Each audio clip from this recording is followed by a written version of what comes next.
বিয়ের গাউন ছিঁড়ে ফেলেছেন সামান্থা রুথ প্রভু।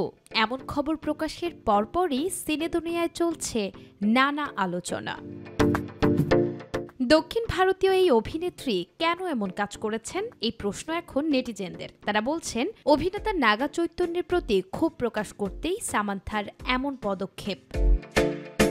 প্রসঙ্গত, বিবাহ বিচ্ছেদের পর খোরপোশ দেওয়ার নামে অপমান করা থেকে শুরু করে নাগা এমন অনেক কিছুই করেছেন যা সামান্থা মেনে নিতে পারেননি। সে কারণেই হয়তো বিয়ের স্মৃতি ধরে রাখতে চাননি সামান্থা। কেউ কেউ আবার বলছেন, ঈর্ষা থেকেই অভিনেত্রী এমন কাজ করেছেন। প্রেমিকা শোভিতা ধুলিপালার সঙ্গে এখন জঙ্গল সফরে আছেন নাগা। সামাজিক যোগাযোগ মাধ্যমে ছড়িয়ে দিয়েছেন সেই সফরের বেশ কিছু ছবি। আর তা দেখেই হয়তো মনে জ্বালা বেড়েছে সামান্থার।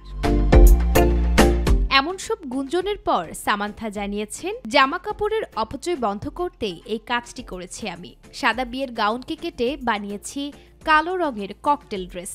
প্রতিটি জিনিসের অপচয় বন্ধ হওয়া উচিত, আর সেই ভাবনা থেকেই পুরনো পোশাক ছিঁড়ে তা দিয়ে বানিয়েছি নতুন পোশাক। নুসরাত শারমিন, মাই টিভি নিউজ।